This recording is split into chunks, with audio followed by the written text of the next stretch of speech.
Hey everyone, welcome to the Acrobatic Arts Podcast.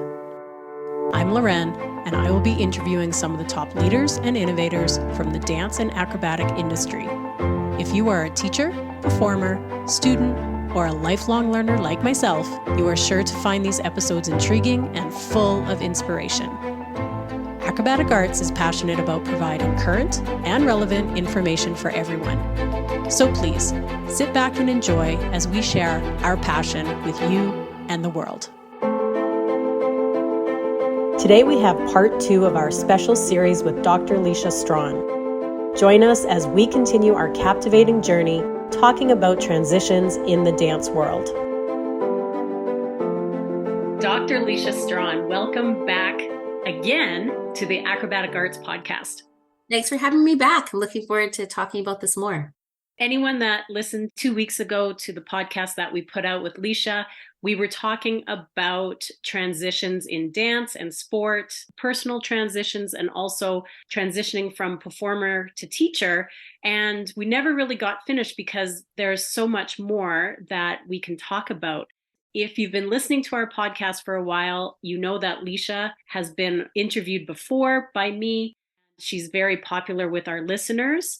One of the reasons we keep having her back is because of her experience and knowledge. She is a researcher and a consultant with sports psychology. So she brings a lot to the table, and we can't wait to continue the conversation that we're having. So talking about transitions, sometimes we have injuries and that forces a dancer or athlete to reconsider their career path. Leisha, how can these dancers cope with the emotional and practical aspects of transitioning due to injury? This is a really great question. And of course, again, as I mentioned in the last podcast, I'm a huge sports fan. I watch really any sport. And even right now, the World Track and Field Championships are on. So I've been watching that quite a bit. And injuries, as we know, are just a part of being a performer in sport or in dance or really in anything physical that requires you to do any type of repetitive movement. So even musicians, people who are chefs, like there's everybody, you're always prone to injury at some point. And sometimes those injuries, of course, can be very either debilitating that happen over time, or they're things that can be very acute that are things that happen on the spot that do end someone's career in a more of a dramatic way. So it is important to prepare for that. It's important to think about how we're developing dancers so that they're able to think about how to cope with things that happen that are unexpected. And those can range in terms of scope when we think about things that are unexpected that happen within our context, within our spaces. Again, I have to go back to the literature and understanding that. And so American researcher, last name Slolisberg, in 1981, so a long time ago, came up with these 4 S's in terms of thinking about how to cope through transitions. And these 4 S's, how many years later, have still really held up quite a bit in the literature. So when you're thinking about how we're having dancers cope with all these different aspects in terms of transitioning, whether it's due to injury or any other unexpected thing that might happen, we have to think of the 4 S's. So it's situation, self, support, and strategies.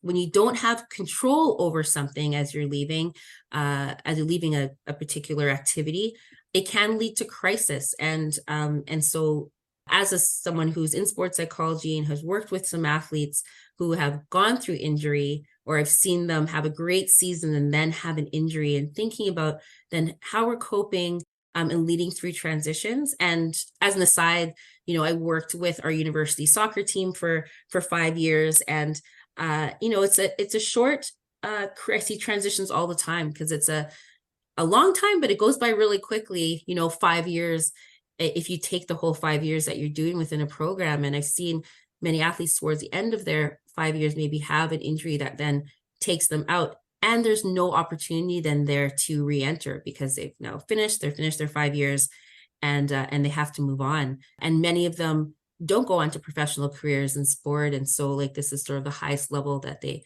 can perform at. And that can be very daunting. So understanding the situation, right? So coming to grips with what had happened, if there's anything that's sort of triggering that, that you might need more help thinking through and talking through as you're going through the transition, understanding that, your role is going to change, and whether that's a role out of your activity due to injury, and thinking about then how can I still be a part, understanding yourself, right? So understanding who you are as a person, reading more things about resiliency, optimism. Those types of things are really, really interesting to learn and know more about when you're going through a situation and trying to cope with a situation. Support, so understanding who your social supports are, family and friends, communities, studio, what your studio family is like, and if you can rely on them as well through coping. And last thing is understanding strategies, strategies that you might have. So even if something feels out of control, now you do have the control to think about how you're going to actually persevere and move forward, right? So that control is totally within your purview. And what we would work with athletes on is thinking about what are the things now that I can control. So what can I modify? How am I managing the stress around it? And what types of things have I given myself to help with that? And understanding that, having that flexibility is really effective and can be really effective strategy when you're thinking about how you're coping through all these things. I think that's wonderful, because sometimes injury is out of our control, but then you're actually giving these dancers and athletes something to have control over. And really, that's all we can do, is control the things that we can control. So, Absolutely. what a great reminder. Would you happen to have any stories of dancers that have turned their experiences with injuries into maybe opportunities for growth?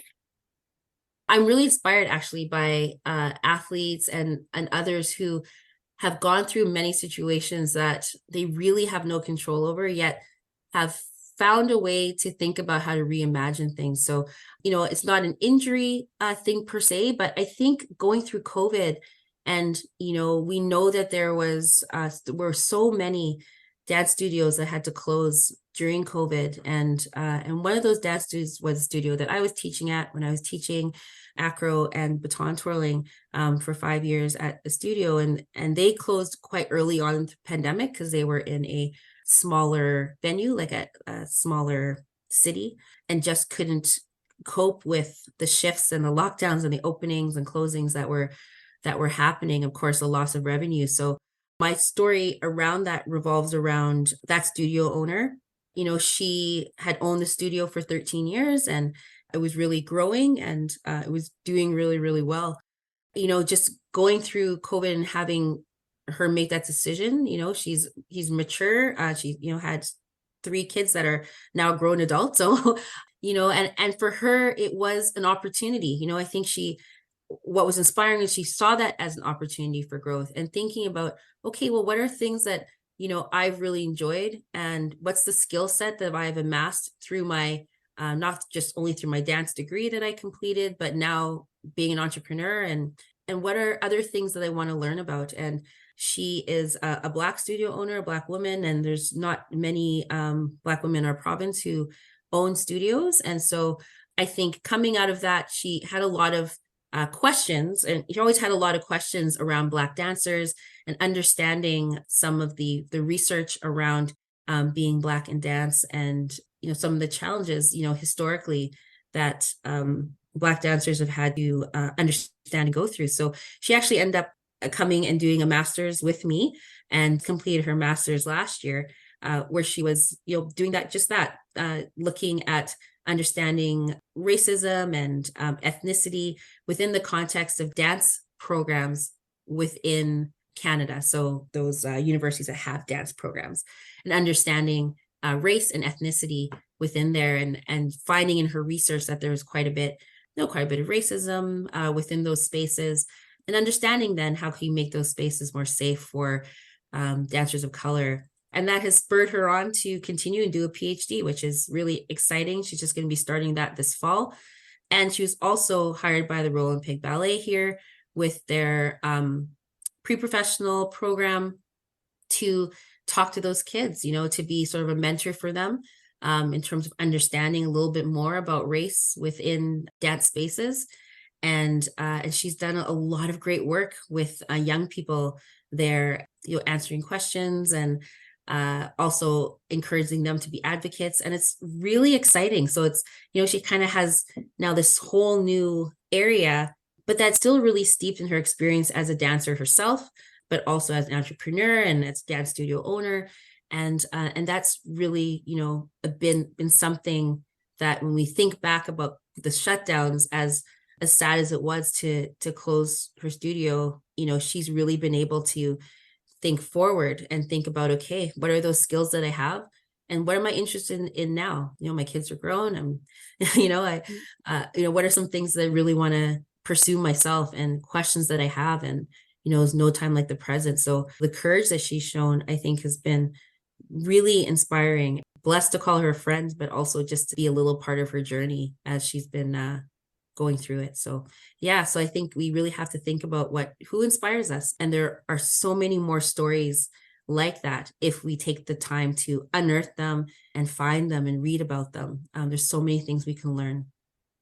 Definitely a case of when one door closes, another one opens. Absolutely. Yes.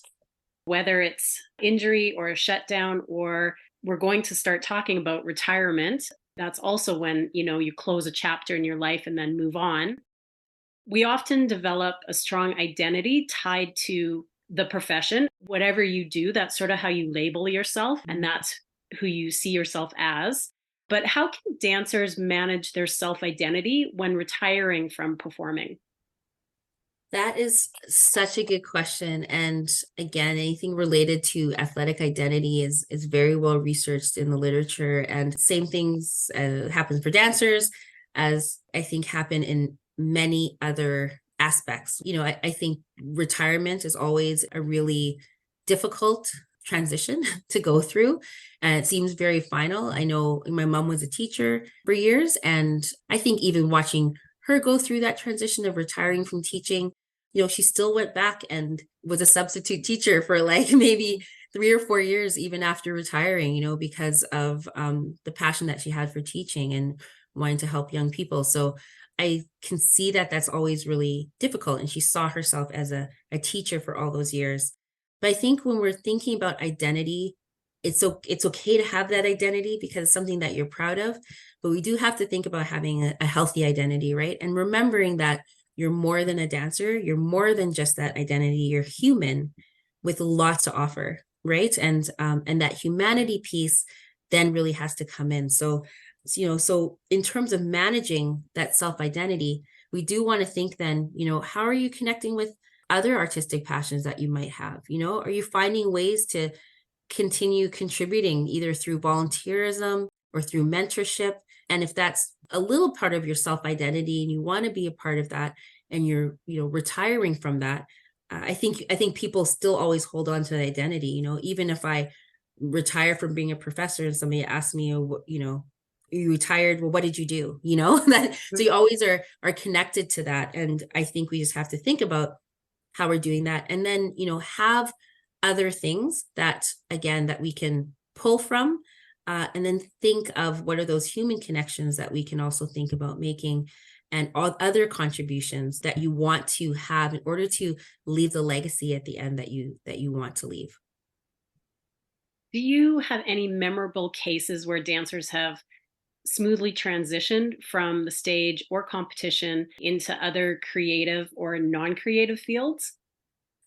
I'm not as connected to the dance world, so I had a hard time maybe thinking of particular dancers that they can think of. And I'm sure people who are listening probably can think of dancers who they've been able to interact with and see them either smoothly move from being a dancer to maybe those having professional career. And of course, as women, people are thinking about if they're interested in having children, when does that come as a dancer, and how. So I've just read lots of books from some dancers who have been able to have children and sort of navigate that coming back, if that's something that they want to come back to, or if they can't come back, how do they then use the skill sets that they have to have a career either in choreography or in teaching or in stage acting, moving to other creative fields. One person that comes to my mind is actually my sister-in-law, who's not a dancer at all. And she will say that vehemently right away, like, I'm not a dancer. But I've been able to see her, and seems so seamless. And I know it took obviously a lot of effort, but she was has her first degree in operatic voice, so is a opera singer, and then did a short career in working in the arts industry for Royal Manitoba Theatre Center. I think it was through her pregnancies where she just started thinking about other things that she could do and was interested in, and that took her to then into law and having a career now as a lawyer.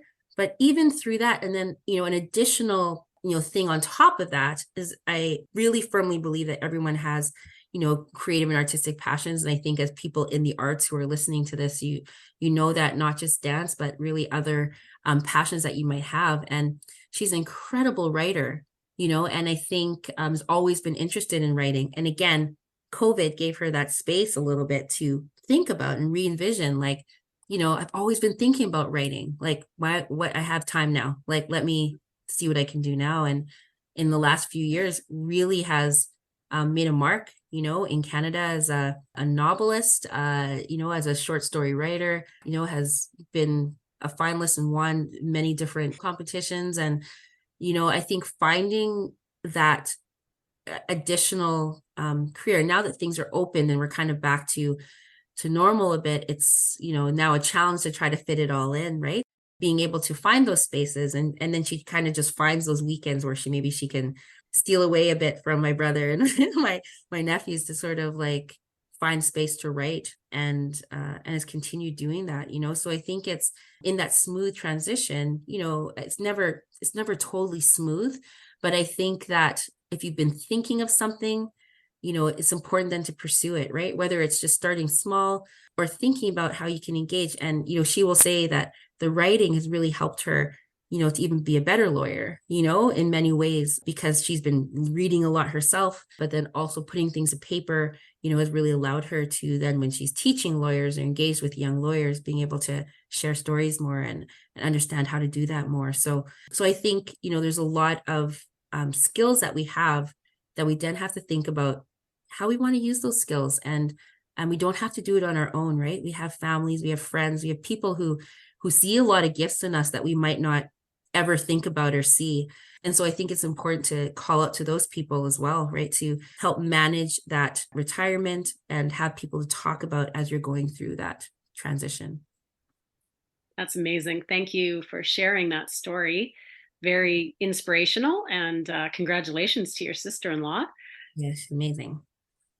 Another transition that will come in everyone's life is age and getting older. So how can individuals gracefully transition into roles that will align with their changing physical capabilities and interests? I mean, the first thing I think is thinking about how realistic you're being, right? It's important to be realistic about what you can contribute. And as we spoke about in part one, the idea of planning, right? It's really just important to plan, just like we plan for retirement. We're thinking about, how we're going to be able to manage our finances through that. We do have to think too about how we're going to manage ourselves, right? How we're going to manage our souls also through this transition, and start to plan for that. So as you mentioned, we all get older. This is something inevitable. It's something that we can think about before, knowing that it's coming. So you have to remember that you won't be able to do everything, but you do have a lot of wisdom to share. And then thinking about then, how can you help? Can you mentor someone? Can you offer help to share your knowledge somehow, whether it's through a podcast, right? Or, starting your own podcast. I don't know, whether it's through, just offering your services to assist maybe at a dance festival, or, whether it's through adjudicating, or whether it's through just one-on-one help with someone who's thinking about opening a dance studio, and you've done it and you've gone through it, or thinking through choreography, or thinking through something. I think that, we can, again, put those things in place where we can let people know early that we're interested in doing that. And I think people don't know if you don't put that forward. So that's part of the planning, right? Is starting to think about or talk about to others, in your community, or, in your studios, or other teachers, or whoever studio owner is, this is, I'm willing to do this, and seeing if they're open to you accepting that mentorship and that help. But yeah, I think there's a lot of ways to think about that, but we do get older, so it's just important to be realistic and start to plan. Leisha, we do have to wrap up this. We could go for part 3, but I think maybe we'll save that for next season. But what advice would you give to dancers and dance teachers who are maybe facing significant life transitions within the dance world? I think a few things. Read about others who have been successful in the transition and learn from them. None of this is new. Research in transitions and retirements has been around for like 40 years, 45 years. And we all know, all through history, people have had to go through all types of transitions. So others have done it and others have been successful at it. So speak to them, or ask for help if needed. I love reading books and biographies about people. So if there's someone who you admire, like, find a book that they have and read about them, but don't do it alone. Support is key.